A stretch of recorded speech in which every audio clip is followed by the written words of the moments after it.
आरंभ करने से पहले मैं भागवत कथा की एक छोटी सी कहानी सुनाना आप लोगों को चाहूंगा। एक समय ना अकबर महान बादशाह होता था। अकबर बहुत बड़ा राजा था और अकबर के पास थे बीरबल जी।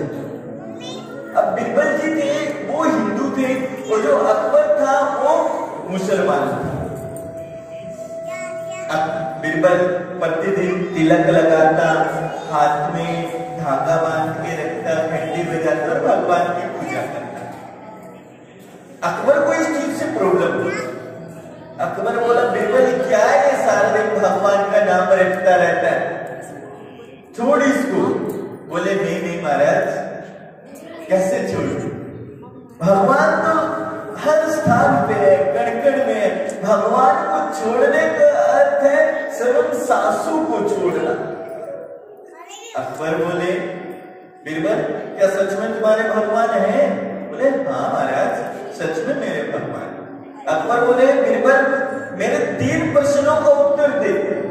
अगर जो तुमने मेरे 3 प्रश्नों का उत्तर दे दिया तो ठीक है, अगर मेरे 3 प्रश्नों का उत्तर नहीं दिया ना तुझे फांसी होगी।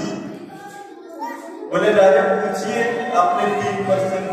बोले प्रथम प्रश्न, तुम्हारे भगवान कहाँ है? मेरा पहला प्रश्न क्या है? तुम्हारे भगवान क्या कहाँ है? दूसरा प्रश्न, तुम्हारे भगवान क्या करते हैं? और तीसरा प्रश्न, तुम्हारे भगवान क्या नहीं करते? पहला प्रश्न अकबर ने क्या पूछा बीरबल से कि तुम्हारे भगवान कहाँ है।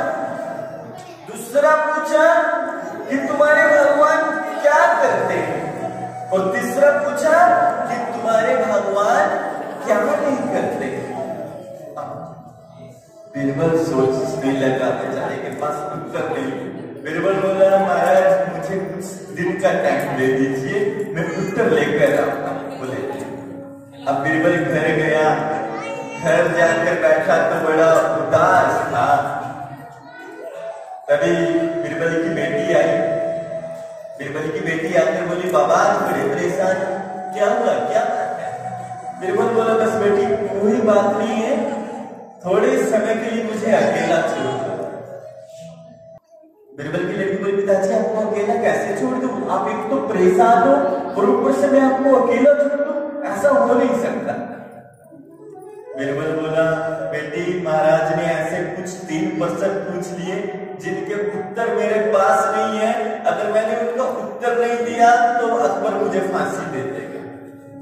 बेटी बोली पिताजी मुझे प्रश्न बताओ, क्या प्रश्न है, शायद मैं उत्तर दे दूं। बोले बेटी बच्चे कैसे उत्तर दे देंगे, मुझ पे उत्तर नहीं आया तो वैसे भी बच्चे छोटी सी है, कैसे उत्तर दे देंगे? बोले पिताजी एक बात पूछो तो। बोले ठीक। बोले महाराज ने पूछा कि तुम्हारे भगवान कहाँ रहते हैं। दूसरा प्रश्न पूछा है कि तुम्हारे भगवान क्या करते हैं। और तीसरा प्रश्न पूछा है कि तुम्हारे भगवान क्या नहीं करते। बीरबल की लड़की बोली पिताजी इन 3 प्रश्नों का उत्तर तो मुझे पता है, मैं इन 3 प्रश्नों का उत्तर दे सकती हूँ। बोले बेटा तुझे पता है? बोले हाँ। बोले मुझे दे दो। बोले नहीं पिताजी आपको नहीं, आपके अकबर को ही तुम भी जानते। बोले बेटी जो उत्तर नहीं आया मुझे फांसी हो जाएगी। बोले पिताजी आप चिंता न करो, विश्वास करो, आपकी बेटी हूँ, लेके चलो। बोले ठीक। अकबर गया अपनी बेटी को लेकर और अकबर ने दूर से बीरबल को आते हुए देखा। अकबर ने कहा अरे बीरबल मेरे प्रश्नों का उत्तर ले आए, अगर मेरे प्रश्नों का उत्तर लेकर आए तभी दरबार में आना, नहीं तुझे फांसी होगी। बीरबल डर गया। बीरबल की लड़की बोली कोई बात नहीं पिताजी मैं हूं ना, चलो चलो। अब अंदर गए। अंदर जाके बीरबल की लड़की खड़ी हुई और खड़ी होकर बड़े ठाठ के साथ बोली कि महाराज आप बुद्धिहीन हो। बुद्धिहीन क्या था? पागल। बीरबल की लड़की ने जैसे ये समझ गए तो अकबर सोच में पड़ गया। बोला मैं बुद्धिहीन, मैं पागल कैसे? बोले महाराज आप में बिल्कुल भी अकल नहीं। आपके दरबार में अतिथि आया, ना आपने बैठने को पूछा, न पानी को पूछा, न खाने को पूछा, आते सार अपने प्रश्न कर दिए। दरबार ही क्या, जहां पर अतिथि देवो भव ना हो, अर्थात अतिथि का स्वागत ना हो, अतिथि को पानी तक ना पूछा जाए, ऐसा फिर दरबार ही है। क्या यही महाराज आपके संस्कार है? अब अकबर बोला, बेटा सभा करना, बैठो बैठो। अरे कोई बेटी के लिए दूध लेके आओ। अब अकबर का जो सेवक था, जो अकबर का सेवक था, वो चांदी के कटोरे में दूध लेकर आया। अब चांदी के कटोरे में दूध लेके आया, अकबर की लड़की ने वो दूध लिया और उसमें अपनी उंगली घुमाने लगी। अकबर बोला, बेटा पी लो ना, उंगली क्यों घुमा रही हो? बोले, नहीं महाराज, मेरी माँ ने कहा है कि दूध के अंदर घी है, तो घी दिखाई नहीं दे रहा, कोई उंगली फेर फेर के देख लूं घी का। अकबर बोला, अच्छी बुद्धि ही लड़की है, पागल लड़की, ऐसे कोई घी दिख जाएगा? बोले, कैसे दिखेगा घी? बोले, पहले दूध को तपाओ, फिर दूध को जमाओ, दही बनाओ, दही बनाने के बाद मंथ दो दही को, माखन निकलेगा, उस माखन को भी तपा दो तो घी निकलेगा। लड़की ने तुरंत कहा, महाराज आपको तो अपने पहले प्रश्न का उत्तर आता है। आपने प्रश्न किया था कि भगवान कहाँ है, और आपको तो पता है भगवान कहाँ है। बोले, समझा नहीं बेटी। बोले, महाराज इस दूध के जैसे ही हम लोग, अगर भगवान को देखना है, भगवान ऐसे नहीं दिखेंगे। अगर भगवान को देखना है तो हम लोग दूध के जैसे हैं, तो खुद को पहले तपाना होगा। जब हम तप जाएंगे तो ठंडा करना पड़ेगा, मतलब क्रोध को शांत करना पड़ेगा, खुद को जमाना पड़ेगा, अर्थात मन को रोकना पड़ेगा। ये मन इधर भागता उधर भागता, इसको रोकना पड़ेगा, दही के जैसे जमाना पड़ेगा। फिर इसको ज्ञान की शरण में जाकर मंथना पड़ेगा, और ज्ञान की शरण में जाकर जब मंथेंगे तो माखन निकलेगा। अब जब ज्ञान की शरण में जाके तपते हैं ना, तो वहां दो बातें होती है, एक तो भक्ति आ जाती है, ज्ञान का घमंड आ जाता है, तो वहां भी खुद को तपाना पड़ेगा। जब तपा दोगे तभी तो घी निकलता है ना। जब हम खुद को तपा देंगे ना महाराज, तभी हमें ईश्वर के दर्शन होंगे। जिस प्रकार से इस दूध के अंदर घी दिखाई नहीं दे रहा, उसी प्रकार से इस संसार के अंदर ईश्वर दिखाई नहीं देता। लेकिन वो है, क्योंकि वो ही तो एक शक्ति है जिसने दूध के अंदर घी छिपा दिया। वही तो एक शक्ति है जिसने दूध के अंदर घी छिपा। अभी मैं आया तो आप लोगों ने मुझे फूलों की माला डाली, मैंने देखा। कभी फूल के बारे में सोचा, समझा? ये देखिए ना, ये फूल है ना, है ना? उसने एक एक पंखड़ी बनाई। आपने बनाई क्या? कोई है जिसने बनाई? उसने एक एक पंखड़ी बनाई, और पंखड़ी बनाने के बाद इसमें कलर भी भर दिया, रंग भरा, और रंग भरने के बाद इसमें खुशबू भी डाली, और खुशबू डालने के बाद फिर इन सभी पंखुड़ियों को जोड़ दिया, और जोड़कर बांध दिया। और हम घमंड कर रहे हैं कि हमने भगवान को फूल चढ़ा दिया। जिसने ये बनाया महाराज वही ईश्वर। बोले, ठीक बेटी, मैं पहले प्रश्न का उत्तर समझ गया, अब दूसरे प्रश्न का उत्तर दो। बोले, क्या? तुम्हारे भगवान क्या करते हैं? बोले, आप जानना चाहते हो हमारे भगवान क्या करते हैं? बोले, महाराज जी पहले मेरा आपसे एक प्रश्न है, आप मुझसे ज्ञान प्राप्त कर रहे हो, तो अर्थात मैं आपकी गुरु हूं, और गुरु आपने नीचे खड़ी कर रखी है, और आप स्वयं ऊपर बैठे हो। पहले मुझे अपने सिंहासन पे बिठाओ, और स्वयं नीचे आके खड़े हो, तब मैं बताऊं कि मेरे भगवान क्या करते हैं। बोले, ठीक। अब अकबर नीचे आ गया, लड़की को गद्दी पे बिठा दिया राजा की, और राजा की गद्दी पे जैसे ही लड़की बैठी तो राजा ने प्रश्न किया कि बताओ बेटा, अब तुम्हारे भगवान क्या करते हैं? बोले, मेरे भगवान यही करते हैं कि राजा को फकीर बना देते हैं और फकीर को राजा बना देते हैं। बोले बेटे आप तीसरा प्रश्न का उत्तर और दे दे। बोले क्या? बोले तुम्हारे भगवान क्या नहीं करते? बोले बड़ा सरल उत्तर है महाराज। बोले क्या? बोले मेरे भगवान वो नहीं करते जो आप सब नहीं करते। भगवान वो करते ही नहीं जो आप सब नहीं करते। भगवान वो करते हैं जो आप सब कर ही नहीं सकते, है ना? भगवान क्या करते हैं? वो सब करते हैं जो हम लोग कभी कभी कर ही नहीं सकते, है ना? बोलिए ना श्री राधे राधे राधे राधे राधे। आइए अब भागवत कथा को आरंभ करते हैं। भागवत कथा का प्रथम दिवस आज। भागवत कथा के माध्यम से मैं आप सभी से पूछना चाहता हूँ एक प्रश्न कि प्रथम पूजा किसकी होती है? किसने कहा? हाँ जी, प्रथम पूजा किसकी होती है? हाथ खड़ा करें जिसको मालूम थी। हाँ जी, भागवत का प्रथम पन्ना कहता है, ध्यान से सुनना। भागवत के प्रथम पन्ने ने यह नहीं कहा कि प्रथम पूजा गणेश जी की होती है, नहीं कहा, नहीं होती। उत्तर दे देता हूं महाराज। प्रथम पन्ना कहता है मातर देवो भव, पितर देवो भव, आचार्य देवो भव, ओम श्री गणेशम भ्यो नमः। प्रथम पूजा उस माता की होती है जिसने जन्म दिया। माता ही जन्म न देती तो गणेश जी कहां से होते श्री महाराज? और गणेश जी की भी प्रथम पूजा क्यों होती है जानते हो? क्योंकि उसने भी अपने माता पिता की ही प्रथम पूजा की। गणेश जी ने प्रथम पूजा ही अपने माता पिता की थी, किसी और की नहीं। इसीलिए गणेश जी की देवताओं में प्रथम पूजा होती है, नहीं प्रथम पूजा तो माता की होती है। शास्त्र कहते हैं, भागवत ने अपने प्रथम पेज में ही कह दिया मातर देवो भव। उस मां की प्रथम पूजा कीजिए जिसने हमें जन्म दिया।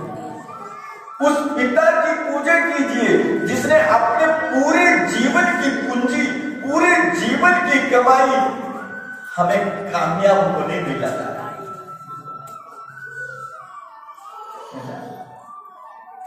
उस पिता की तीसरी पूजा कीजिए।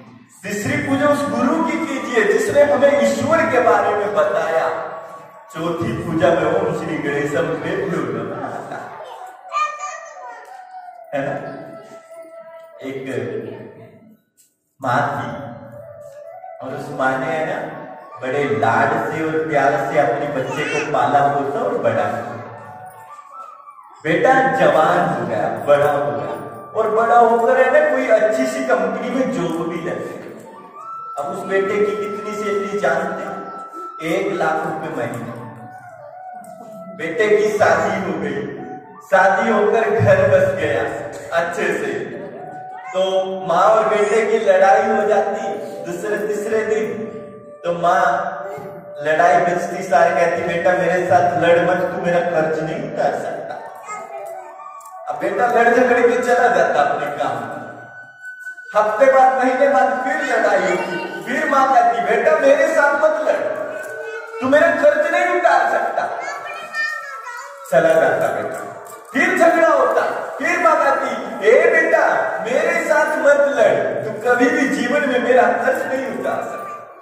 बेटे को एक दिन गुस्सा आया। बेटा बोला माँ आज तू यही बता तेरा कर्ज कितना? आज मैंने तुम्हारा कर्ज उतारना है, कितना सोना दूं आपको, कितना चांदी दूं, कितना धन दूं, कितनी दौलत दूं, कितनी जमीन दूं, मुझे बता माँ, आज मैं तुम्हारा कर्ज उतारना चाहता हूं। माँ बोली बेटा रहने दे, तू मेरा कर्ज नहीं उतार पाएगा। बोला नहीं माँ आज तुम्हारा कर्ज उतारने, बताओ बताओ मुझे कितना कर्ज है तुम्हारा, आज तुम्हारा कर्ज चुकाना है, तुम्हारा कर्ज देना है। बोले बेटा रहने दे, मेरा कर्ज नहीं उतार पाएगा, माँ का कर्ज कोई नहीं उतार पाता।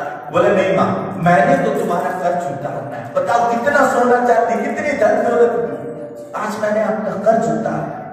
बोले ठीक है बेटा, मेरा कर्ज उतारना चाहता है।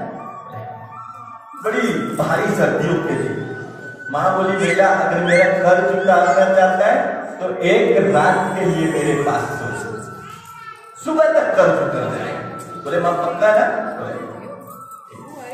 अब माँ बेटा सोने के लिए माँ के कमरे में चले गए और दोनों माँ बेटा बैठकर लेटे गए।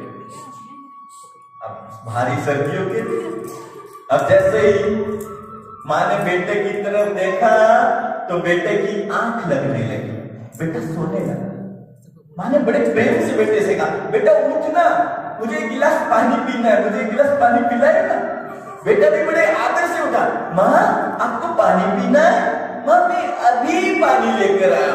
बेटा बड़े प्यार से रसोई में गया, एक अच्छा सा गिलास उठाया, उसको धो कर साफ करके अच्छी सी प्लेट में रखे, पानी का भर के ऊपर कटोरी रखकर बड़े प्रेम से आया और बड़े प्रेम से कहा माँ जी ये लो पानी। अब बेटे ने, माँ ने भी गिलास उठाया और एक घूंट पानी की भरी और जहां पर बेटा सो रहा था ना वहीं पर वो गिलास डाल, वहीं पर वो गिलास पानी का डाल। बेटा बोला माँ ये तूने क्या किया? सर्दी वैसे और आपने मेरा बिस्तर गीला कर दिया, आपने तो मेरा बिस्तर गीला कर दिया, मैं कैसे लेटूं? माँ बोली बेटा एक रात की बात है, लेट जा, तेरा कर्ज उतर जाएगा। बोले ठीक है माँ। बेटे ने बड़ी मुश्किल से बिस्तर को झाड़ा, साफ किया और उस गीले बिस्तर पे लेट गया। अब कहाँ आंख लगने वाली, नहीं लगती ना गीले में, लेकिन बड़ी मुश्किल से 12-1 बजे जाके उसकी आंख लगने लगी। और जैसे ही माँ ने देखा कि बेटा फिर से सो रहा है तो माँ ने फिर से बेटे को जगाया, बेटा उठ।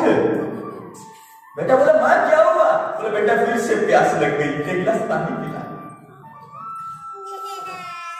एक गिलास पानी पिला दे। बेटा बोला माँ अभी तो पानी पिया था, अब फिर पानी? बोला बेटा बूढ़ी हो गई, गला सूख जाता है, मुझे एक गिलास पानी पिला।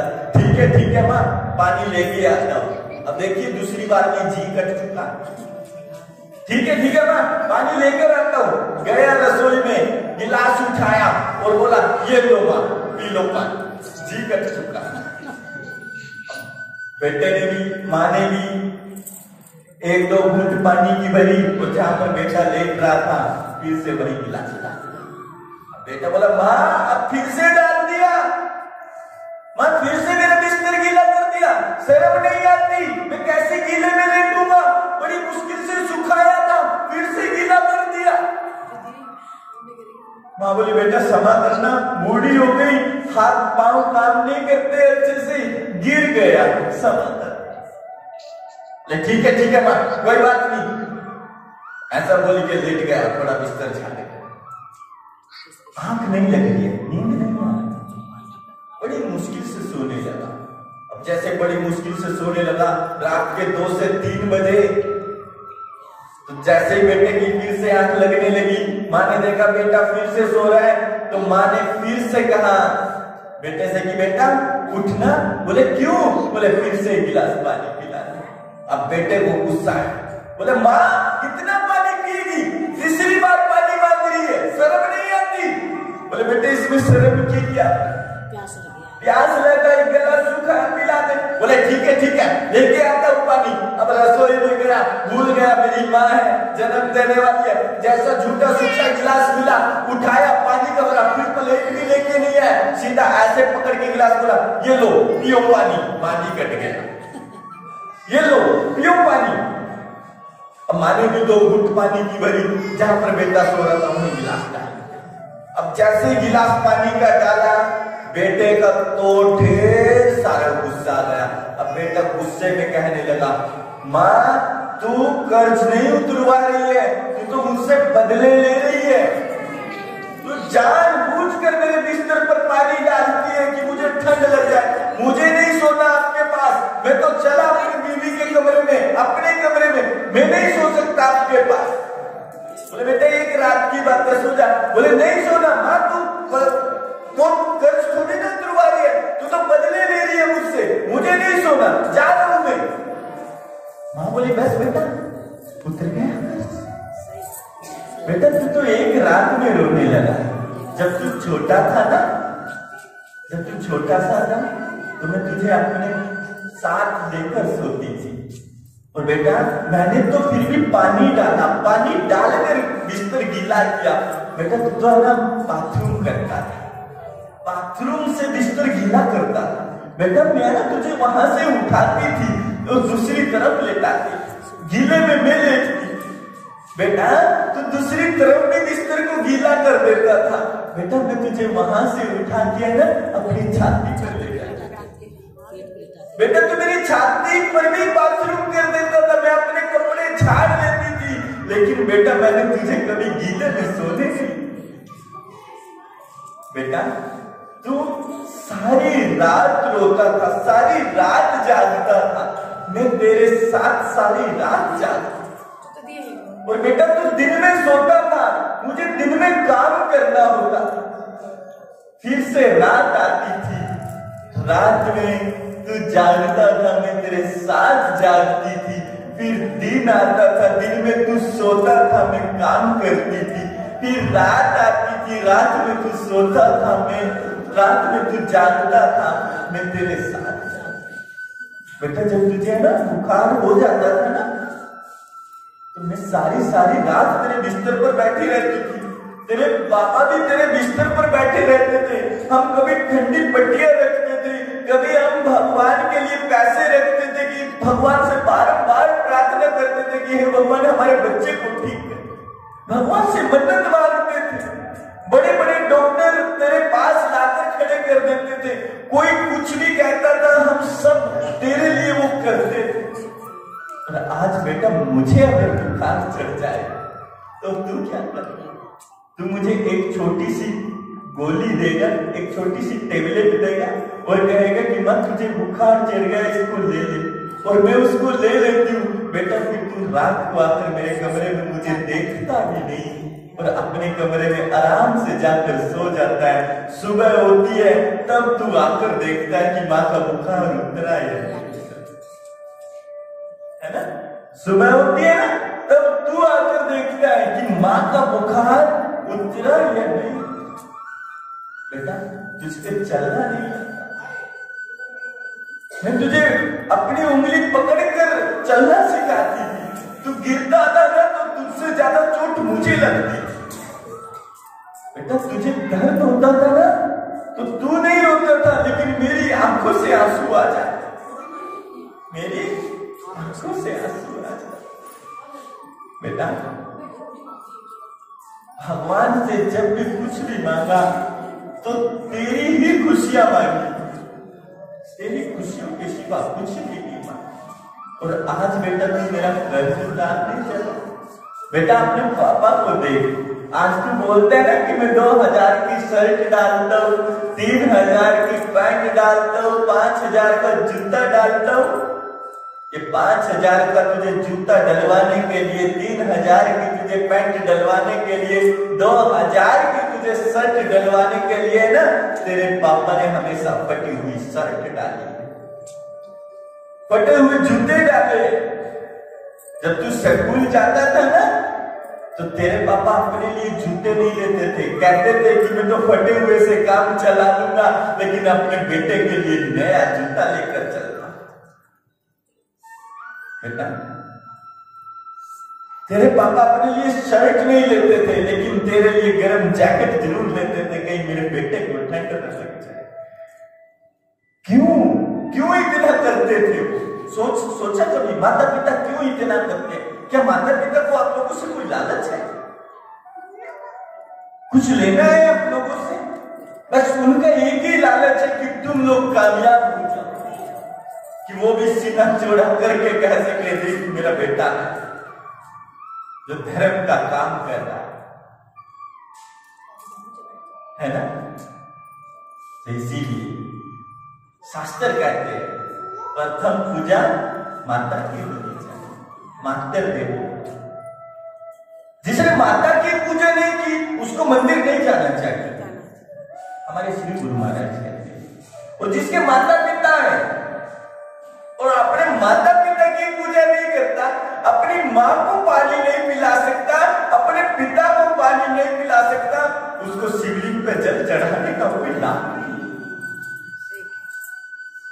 सत्य में नहीं है।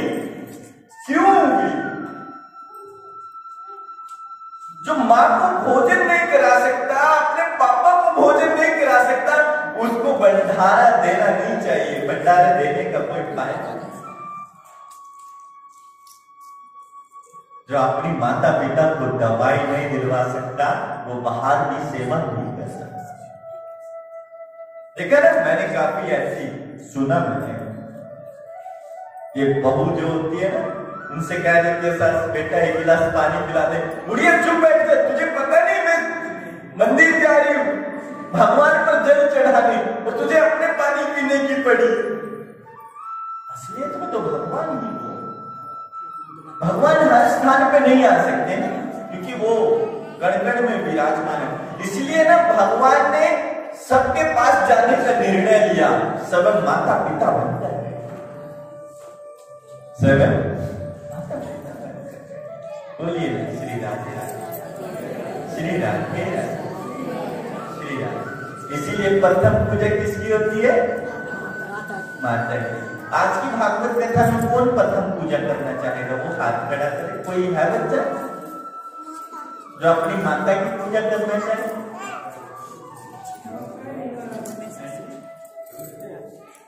कर लेते नहीं है, करनी पड़ेगी। मन में तो है। हाँ मम्मी है, मन में तो है।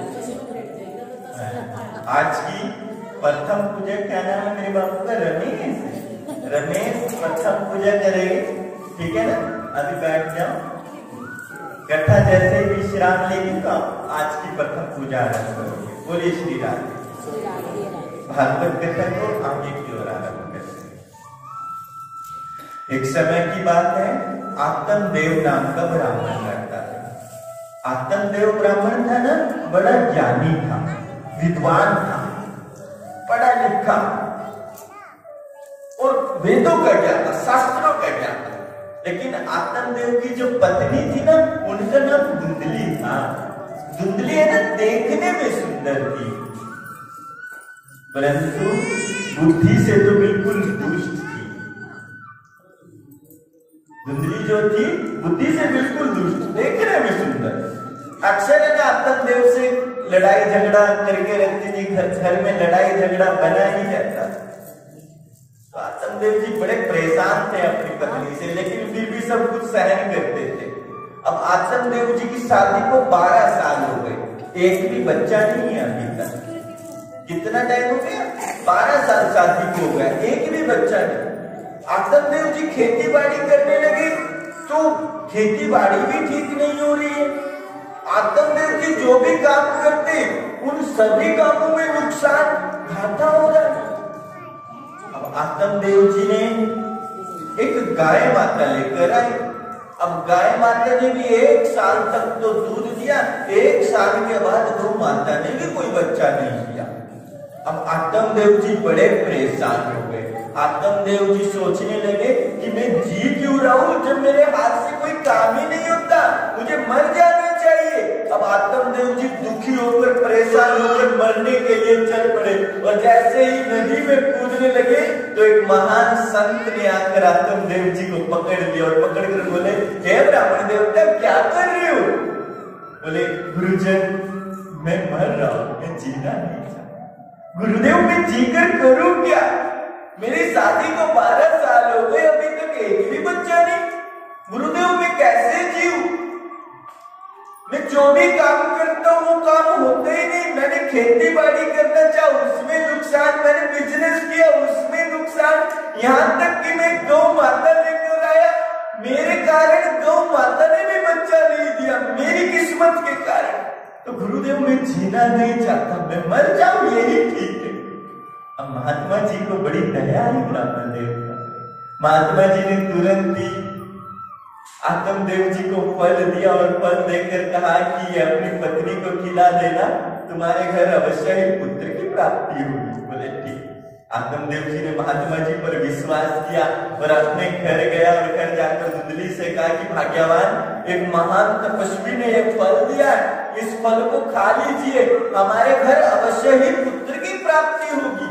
अब धुंधली ने फल तो ले लिया, अब धुंधली शरीर से ही सुंदर है, वैसे तो बुद्धिहीन है ना, है ना। तो धुंधली ने सोचा अगर मैंने ये फल खाया तो मैं गर्भवती हो जाऊंगी, और मैंने सुना है जो स्त्री बच्चे को जन्म देती है तो बच्चे को जन्म देते हुए मर भी सकती है ना।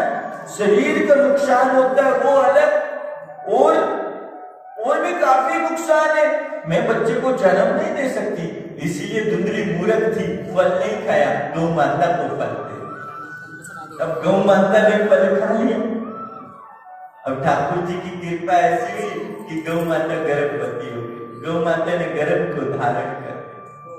अब धुंधली ने देखा कि गौ माता ने तो गर्भ धारण कर लिया, मैंने तो नहीं किया, पति को पता चला तो गुस्सा करेंगे, तो क्यों ना मैं आत्मदेव जी से झूठ बोल दूं। तो धुंधली ने अपने पति आत्मदेव जी से झूठ बोल दिया कि पतिदेव मैंने फल खा लिया और अब मैं गर्भवती हूं, और मैं चाहती हूँ कि मैं अपने बच्चे को जन्म अपने मायके जाकर दूं।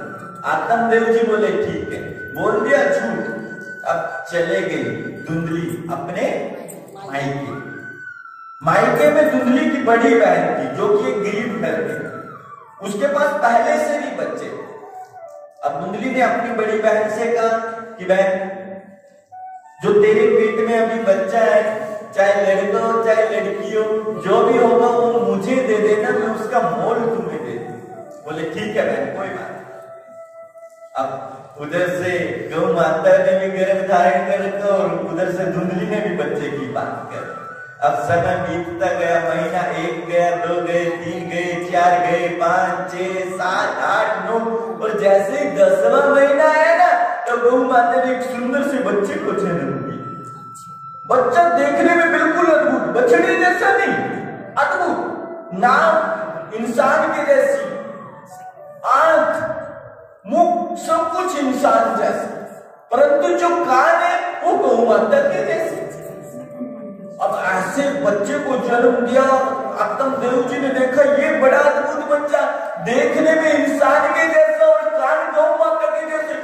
दूर दूर से लोग ऐसे बालक को देखने आते हैं ना, दूर दूर से लोग, अरे गौ माता ने देखो कैसे बच्चे को जन्म दिया, कैसे बच्चे को जन्म दिया। उसकी खुशी मनाए रहे थे, आत्मदेव जी को बड़ी खुशी हुई, मिठाई बांटी रहे थे कि उधर से धुंधली की बहन भी एक छोटे से बच्चे को जन्म दे देती है, और धुंधली उस बच्चे को खरीद कर अपने पति के पास खबर भेज देती है कि मुझे भी एक पुत्र की प्राप्ति हुई। अब जैसे ही आत्मदेव जी को पता चला रे धुंधली ने भी एक पुत्र को जन्म दे दिया, अब आत्मदेव जी की खुशी का ठिकाना नहीं, ढोल बजा रहा है, नगाड़े बजवाए, मिठाइयां बांटी, और ढोल नगाड़े बजाते हुए अपनी धुंधली को, अपनी पत्नी को मायके से लेकर आए, और उस बच्चे को भी। अब दोनों बच्चों का नामकरण किया। जो बच्चे गौ माता के गर्भ से हुआ था उस बच्चे का नाम गोकर्ण रखा गया, और जो बच्चा धुंधली लेकर आई उस बच्चे का नाम धुंधकारी रखा गया। अब धुंधली मूर्ख थी, वो बच्चों में भेद करती थी, मतलब धुंधकारी से तो बड़ा प्रेम करती थी और गोकर्ण को दूर दूर रखती थी। कोई बात नहीं, समय बीतता गया, 5 साल के हुए तो आत्मदेव जी बोले कि भाग्यवान इन दोनों बच्चों को पढ़ने के लिए काशी जी भेज देते। तो धुंधली बोली नहीं नहीं, आप अपने गोकर्ण को भेजो जहां भी भेजना है, मेरा धुंधकारी तो वैसे ही ज्ञानी है, मैं खुद अपने बच्चे को पढ़ा लूंगी। आत्मदेव जी बोले भाग्यवान अपने बच्चे को स्वयं नहीं पढ़ा सकते, गुरु जी की शरण में भेजना ही पड़ेगा, और गुरु की शरण में ही बच्चे जाकर ठीक होते है ना। गुरु की शरण में नहीं भेजा तो ज्ञान नहीं आएगा, और ज्ञान नहीं आएगा तो जीवन नरक हो जाएगा, इसीलिए इनको भेज दे। बोले नहीं नहीं, मुझे अपना धुंधकारी नहीं भेजना, आप भेजो अपने गोकर्ण को जहां भी भेजना है। बोले ठीक, मानी नहीं। अब आत्मदेव जी ने गोकर्ण को काशी जी पढ़ने के लिए भेज दिया। अब घर में कौन? आत्मदेव, धुंधली और धुंधकारी। अब धुंधकारी घर से बाहर जाता, बच्चों के साथ शरारत करके आता घर, तो पीछे पीछे उल्हाने भी आते, माँ किसी का उल्हाना नहीं है, माँ और जो उलाहना लेके आता ना उसके साथ ही लड़ने लग जाती कि तुम तो मेरे धुंधकारी के पीछे वैसे लगे हुए, मेरा धुंधकारी शरारत करता ही नहीं। कोई बात नहीं, धीरे धीरे धुंधकारी बड़ा हो। अब लाड इतना दिया, प्रेम इतना दिया, कभी डांटा नहीं तो बच्चा बिगड़ेगा। अब धुंधकारी बड़ा हुआ तो मांस मीट मदिरा ये सब कुछ खाने पीने लगा, मांस मीट खाकर घर आने लगा। अब आत्म देव ने देखा मेरा बच्चा तो बिगड़ गया, मांस मीट खाकर दारू पीकर घर आता है, मैं ब्राह्मण हूँ और मेरा बच्चा इस हालत में, प्रभु इससे तो सही मुझे पुत्र ही नहीं कर देता, ऐसे पुत्र से तो सही बिना पुत्र के ही रख देता, वो ठीक था, ये कैसा पुत्र दे दिया, मेरा भी जीवन मैंने तो बना दिया और अपना तो बना ही रहा। आत्म देव बैठ के रोने लगा। जैसे ही आत्म देव जी रोने लगे तो गोकर्ण जी भी अपनी शिक्षा पूरी करके आए, पढ़कर आए। तो गोकर्ण जी बोले पिताजी आप रो क्यों रहे हो? बोले बेटा रो नहीं तो क्या करूं, तेरी तरफ से तो मैं खुश हूं क्योंकि पढ़ लिया लिख लिया, लेकिन तेरा भाई तो शराबी कबाबी बन गया, इसका क्या करूं? बोला पिताजी अब आप भाई को सुधार नहीं सकते, आप एक काम करिए, आप किसी आश्रम में चले जाइए, वहां पर हरि कीर्तन कीजिए, हरि में मगन हो जाइए, छोड़िए अब इसकी चिंता। बोले ठीक। अब आत्म देव जी ने अपनी पत्नी धुंधली से कहा कि भाग्यवान चल रही हो मेरे साथ? बोले नहीं नहीं, मेरे बेटे को कौन खाना बना के देगा, तुम ही जाओ जहां भी जाना है। आत्म देव जी बोले ठीक है भाई, तुझे समझाना बड़ा मुश्किल। अब आत्म देव जी चले का आश्रम और घर में अब कौन? धुंधली, धुंधकारी और गोकर्ण जी। थोड़े दिन के बाद गोकर्ण जी ने कहा कि माता मैं तीर्थ पे जा रहा हूँ, चलो मैं आपको भी तीर्थ स्नान करा के लाता हूँ। लेकिन धुंधली तो मूर्ख थी ना, धुंधली ने सीधा जवाब दिया मैंने कोई पाप थोड़ी ना किया है, गोकर्ण तूने पाप किया, जा तू पाप हो जाता। देखिए कोई तीर्थ जाता है ना तो वो पाप धोने के लिए नहीं जाता, और बोलना नहीं चाहिए कभी ऐसे। अगर कोई तीर्थ जा रहा है ना उसके बारे में गलत शब्द बोलने ही नहीं चाहिए, जाने तो अच्छी बात। अगर हम नहीं जा पा रहे वो भी गोविंद की कृपा, वो अगर कोई तीर्थ पे जा रहे हैं उस पर तो गोविंद की कृपा आती है ही, अति कृपा है उस पर तो गोविंद, क्योंकि भगवान ने उसे अपनी शरण में बुलाया है ना। तो गोकर्ण जी बोले ठीक है माता आप नहीं जा रहे हो तुम नहीं जाता। अब गोकर्ण जी चले गए तीर्थ। अब घर में माँ और बेटा, धुंधली और धुंधकारी। अब धुंधकारी एक दिन अपनी माँ से कहा कि माँ मुझे कुछ पैसे दो कि मैं बिजनेस कर सकूं। माँ धुंधकारी की बातों में आ गई, धुंधली धुंधकारी की बातों में आ गई। अब धुंधली ने अपनी जमीन बेच दी, गहने बेच दी और बेचकर पैसे अपने बेटे धुंधकारी को दे। अब धुंधकारी तो शराबी कबाबी का बिजनेस करने वाला, सारे पैसे उड़ा दिए, सारे पैसे खराब। अब सारे पैसे खराब हुए, अब घर में तो खाने के लिए कुछ भी नहीं। अब धुंधली भूखी क्या करे बेचारी, कुछ भी नहीं कर सकती, तो पड़ोसियों के घर जाती, उनके झूठे बर्तन साफ करती, जो कुछ खाने को मिलता वो खा लेती। एक दिन धुंधकारी अपनी माँ से बोला कि माँ पैसे खत्म हो गए और पैसे दो। माँ बोली बेटा वो कहाँ से पैसे दूं, मैं खुद लोगों के बर्तन झूठे साफ करके खाना खा रही हूँ, तुझे कहाँ से मैं लाती दूं? बोले नहीं माँ मुझे पैसे दो, मुझे पैसे चाहिए। बोले बेटा जो जमीन थी वो बेच दी, जो गहने थे वो बेच दी, कहाँ से दूं पैसे? बोले नहीं नहीं माँ मुझे पैसे दो। बोले बेटा मैं कहीं से नहीं लाके दे। बोले माँ अगर पैसे नहीं दिए ना मैं तुझे मार दूंगा। बोले बेटा मारना मत, पहले भूखी रहती हूँ, शरीर सूख कर बिल्कुल कमजोर हो गया, मार सहन नहीं कर पाऊंगा, लेकिन मैं कहीं से पैसे नहीं लाकर दे सकती। कहां से पैसे लाकर दूंगी, मेरे पास अब पैसे है ही नहीं, कहां से लाकर दूंगी? धुंधकारी बोला माँ तुम मुझे पैसे नहीं दोगी? बोले नहीं बेटा मेरे पास है ही नहीं, मैं कहां से दूं लाता? अब धुंधकारी को गुस्सा आया और धुंधकारी ने अपनी माँ को मारा। जैसे ही माँ को मारा माँ गिर गई। माँ गिरकर बोली बेटा बेटा मुझे मार मत, मैं बड़ी कमजोर हूँ, मार मत मुझे, मैं नहीं लाकर दे सकती पैसे, मैं कहां से लाकर दूं? धुंधकारी ने अपनी माँ की नहीं सुनी। धुंधकारी ने फिर से अपनी माँ को मारा, फिर मारा, इतना मारा अपनी माँ जान से धुंधली मर गई। धुंधली मर गई तो पड़ोसियों ने देखा कि धुंधली मर गई, तो पड़ोसियों ने एक धुंधली को उठाकर उसका अंतिम संस्कार कर। अब मरने के बाद धुंधकारी तो और आजाद हो गए, है ना। तो धुंधकारी अब चोरी करने लगा, डकैती करने लगा। चोरी और डकैती से जो पैसा आया उस पैसे से अपने घर में 4-5 वेश्या रखने लगा। एक दिन धुंधकारी ने क्या किया, राजा के यहाँ जाके चोरी कर। अब राजा के यहाँ चोरी की, वेश्याओं को पता चला कि धुंधकारी ने तो राजा के यहाँ चोरी की है, तो राजा के तो सैनिक धुंधकारी को पकड़ कर लेकर जाएंगे, इसको तो फांसी की सजा मिलेगी, इसके साथ हमें भी फांसी होगी, तो क्या करे। तो दूसरी वेश्या बोली इसको मार देते हैं। बोले कैसे मारे इतने बलवान को।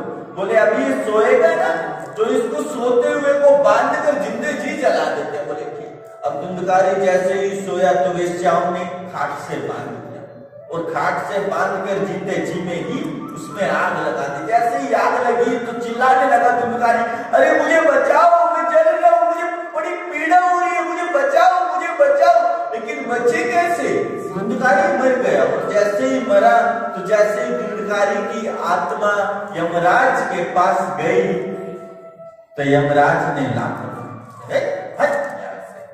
इतने पाप किए तूने तो तू प्रेत बनेगा, भाग यहाँ से। जिसने अपनी मां को ही छोड़ दिया उससे बड़ा कोई पापी नहीं। भूख लगती है परंतु वो कुछ खा नहीं सकता, क्यों? क्योंकि उसके पास शरीर नहीं।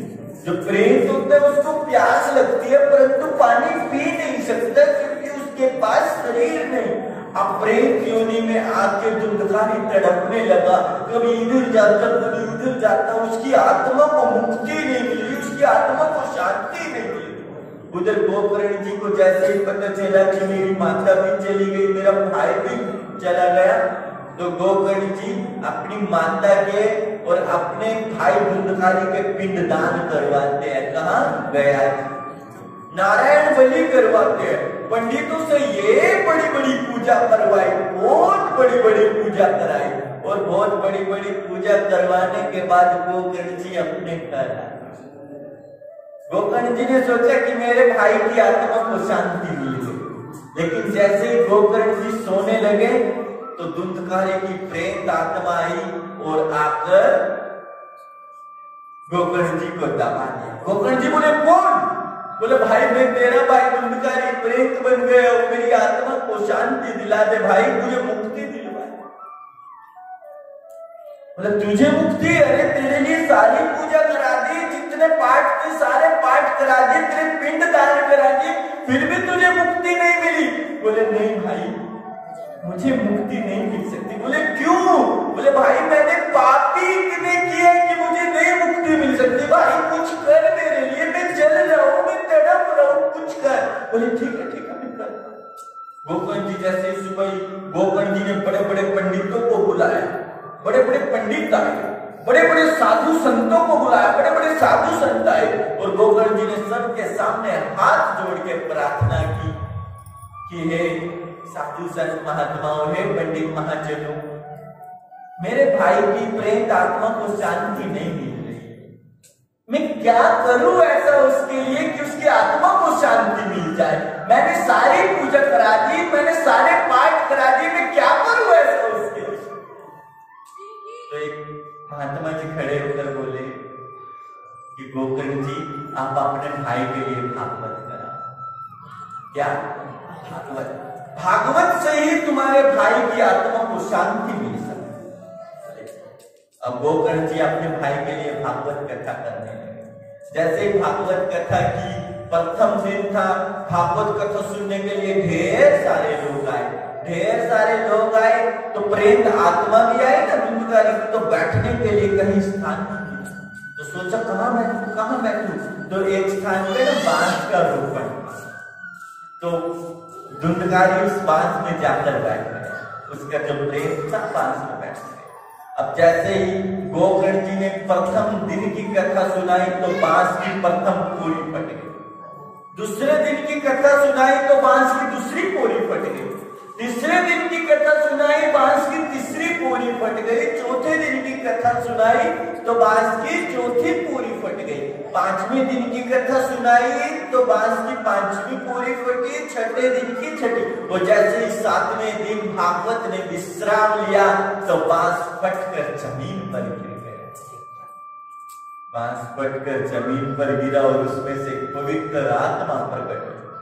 और पवित्र आत्मा प्रकट होकर बोली, गोकर्ण के सामने हाथ जोड़कर बोली, भाई आप धन्य हो कि आपने भागवत के कारण मेरा उद्धार करके मेरी आत्मा को शांति दे। भाई युगों युगों तक आपका नाम। ऐसा कहकर वो आत्मा भगवान के चरणों में लीन हो गई।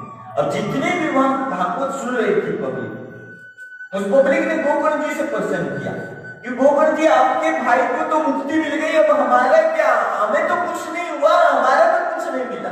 तो गोकर्ण जी ने कहा कि भागवत में बैठने से उद्धार नहीं, भागवत में बैठने से उद्धार नहीं होता, भागवत को सुनने से उद्धार होता। भागवत को सुनने से उद्धार होता है। डॉक्टर के पास जाते हैं, डॉक्टर से जाकर बोलते हैं कि डॉक्टर साहब देखना मुझे बुखार है। डॉक्टर साहब बुखार है, हाँ वैसे बड़ा बोले ये दवाई ले लेना कच्चा। बोले ठीक। अब दवाई ले आए डॉक्टर साहब और हथेली पे रख के दवाई को देख रहे, क्या बुखार उतर जाएगा?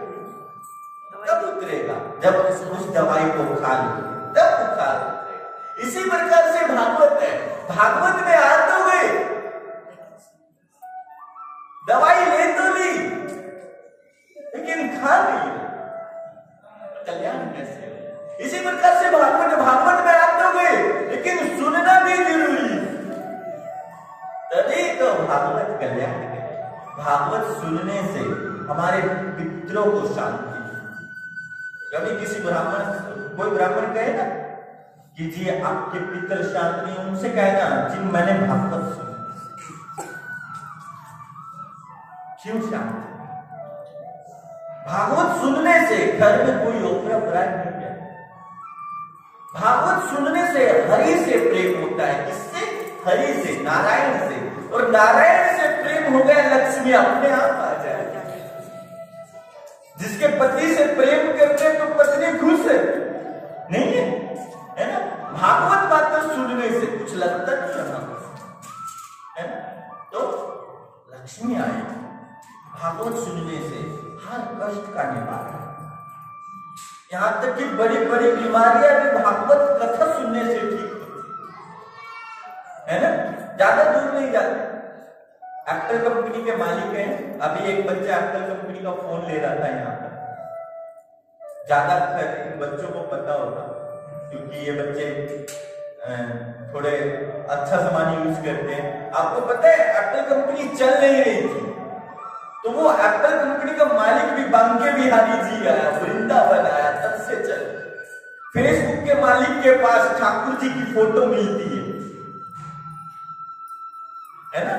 ठाकुर जी की फोटो, कान्हा जी, देखिए वो लोग कितना मान है ना? भागवत संस्कार सिखाती है। क्या संस्कार? और संस्कारों से ही परिवार बनता।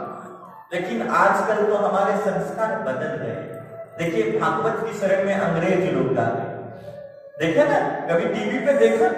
यहां तक कि हरे कृष्णा यूट्यूब चैनल पे निकाल के देखना, अंग्रेज लोग चोटा रखते हैं, अंग्रेज लोग धोती बांधते हैं, अंग्रेज लोग हमारे जैसा तिलक लगाएंगे, अंग्रेज लोग सूर्य को प्रणाम करेंगे, अंग्रेज लोग धूप दीप करते हैं, पूजा पाठ करते हैं, है ना?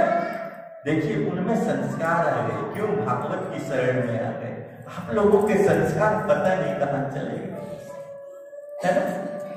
धोती छोड़कर फटी हुई पैंट पहनने लगे, धोती छोड़कर अपना अच्छा पहनावा छोड़कर फटी हुई पैंट पहनने लगे। छोटा कोई रखता है ना, उसका मजाक बनाते हैं ना, लेकिन उसका मजाक नहीं बनाते। वो बच्चे है ना, बाल को कटवाया है और यहां तक कोई लाइन भी खिंचवाया है दूसरे से, है ना? उससे पूछा बेटा तुझे क्या हुआ? महाराज जी फैशन नहीं। भगवान ने बड़ा सुंदर बनाया आज के बच्चों को। देखिए बच्चे बैठे हैं, बड़ा सुंदर भगवान ने बनाया, लेकिन भगवान पर भी डाउट है आज के बच्चों को। बोलते नहीं भगवान ने बाल काले नहीं देने चाहिए थे, पुरानी जैसे बाल बनवा लेते हैं, बनवा लेते हैं नहीं। भगवान है ना आप लोगों को अगर इस संसार में भेजा है और आप लोगों को मनुष्य बनाया है तो मनुष्य के जीवन को समझिए। यह आपके पास लास्ट सीढ़ी है, लास्ट पॉइंट है ये आपके पास कि इस पॉइंट में आप अपने जीवन को ठीक बना सकते हो, भगवान को पा सकते हो। इसके बाद फिर से आपको पशु जानवर 84 लाख योनियों में भोगना पड़ेगा। जो पाप करते हैं ना वो नरक में जाते हैं और जो पुण्य करते हैं वो स्वर्ग में जाते हैं। अब किसी ने कहा कि महाराज जी कहा नरक होता है, नरक होता है, गरुड़ पुराण में साफ साफ लिखा हुआ है। जो व्यक्ति नरक में जाता है ना यमराज जी तेल के कढ़ाई में डालकर पकाते हैं, साफ साफ लिखा है। जो व्यक्ति नरक में जाएगा उसको कोरडे बरसे और जो व्यक्ति स्वर्ग में जाएगा वो आनंद में रहेगा। अब किसी ने कहा महाराज जी कहां तेल के कढ़ाई, कौन पकाता होगा तेल के कढ़ाई? मैं आप लोगों को अभी साबित करके दिखा देता हूँ। सच में भगवान है ना तेल यमराज जी जो पाप करते तेल की कढ़ाई में पकाते हैं, झूठ नहीं बोलो, सच में साबित करो, है ना। तेल की कढ़ाई देखने जाओगे दिखा दे। माता के मंदिर कौन गया? त्रिलोकपुर। कौन सी माता के मंदिर गए? वैष्णो माता। यहाँ भी कोई पास में माता होगी, वहां भी गए हो कुल देवी। माता के मंदिर के ठीक बाहर है ना नरक है, तेल का कढ़ाई लगा पका रहे हैं पापियों को। कभी कोड़ी देखा है? कोड़ी नहीं देखा? कभी देखना जरूर कोड़ी को, मंदिरों के बाहर पड़े रहते हैं। कोड़ी की काया बिल्कुल पलट चुकी, पूरे शरीर से पीप बाहर आ रहा है, खून बाहर आ रहा है और वो बार बार भगवान से मौत मांग रहा है, हे प्रभु हमें मौत आ जाए, हमें मौत आ जाए, परंतु उसकी मृत्यु नहीं आई। आप जैसे सज्जन लोग गए, कुछ डाल दिया, खा लिया, नहीं तो बस तड़प रहा है पूरे तरीके से, वो उठकर चल भी नहीं सकता। क्यों? क्योंकि पूरे शरीर पर जख्म है, पूरे शरीर से पीप बाहर आ रहा है, पूरा शरीर गल चुका है। वो कहीं और नहीं है, वो तेल की कढ़ाई है। सोचा?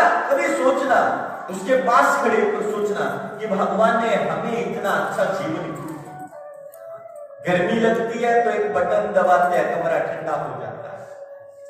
सर्दी लगती है दूसरा बटन दबाते हैं, कमरा गर्म हो जाता है। पहनने के लिए अच्छे अच्छे कपड़े, खाने के लिए स्वादिष्ट स्वादिष्ट व्यंजन, ये हर किसी के पास नहीं। अगर शरीर में कोई पीड़ा हो जाए तो डॉक्टर अच्छे अच्छे बैठे हैं आपके लिए। ये हर किसी के लिए फैसिलिटी नहीं बनाई भगवान ने, नहीं बनाई ना फिर, लेकिन आप लोगों के लिए बनाई। क्यों? क्योंकि आप लोग स्वर्ग में हो, यही स्वर्ग है। वैसे दुखी हो तो मन से सोना। मैंने ना एक वीडियो देखी, मेरे ही बच्चों के फोन में थी, तो हमें ना टेंशन में जरूर रहते हैं। किसमें? टेंशन। ज्यादा लंबे हो गए तो टेंशन, छोटे हो गए तो टेंशन। हे बाबा मेरा कद नहीं बढ़ रहा, टेंशन। लंबे हो गए तो ज्यादा लंबा भगवान ने बना दिया तो टेंशन। ज्यादा खाना खाते हैं तो टेंशन, हे राम कितना खाता है, कम खाता है तो टेंशन, ये कुछ खाता है क्यों नहीं, ये कुछ खाता क्यों नहीं। मोटे हो गए तो टेंशन, देखो कितना मोटा। पतले हो गए तो टेंशन, देखो हमारा बच्चा कितना पतला है ना, हमारा बच्चा कितना। मोटे हो गए तो टेंशन, देखो कितना है ना। ज्यादा पढ़ लिया तो टेंशन, कम पढ़ता है तो टेंशन, घर में रहता है तो टेंशन, बाहर जाता है तो टेंशन, है ना। और इन सबको देखकर है ना हम लोग भी टेंशन नहीं, क्या कर रही है दुनिया, है ना। तो इस टेंशन को दूर करके असलियत की टेंशन लो कि हमें जीवन क्यों मिला, क्या कारण है जीवन का, क्यों मिला है ये जीवन, क्या करना है हमें इस जीवन में, है ना? तो बोलिए ना श्री राधे राधे। आज की भागवत कथा को यही विश्राम देते हैं, क्योंकि आज कथा का प्रथम दिवस है और आप लोग भी संख्या में कम है। तो मेरी आप सभी से प्रार्थना है कि भागवत के अंदर ज्यादा से ज्यादा संख्या में आए, क्योंकि भागवत इतना सुनने का मतलब है, इतना ही हम किसी और को सुनाए अत्यधिक में। कल की भागवत किस टाइम आरंभ होगी? भैया ले ली नींद, भैया सो जाओ सो जाओ, तकिया देना था, कोई सो जाने तो डिस्टर्ब नहीं करते हैं, सो जाओ माँ सो जाओ। आइए बच्चे, प्रथम पूजा आज की आरंभ करते हैं।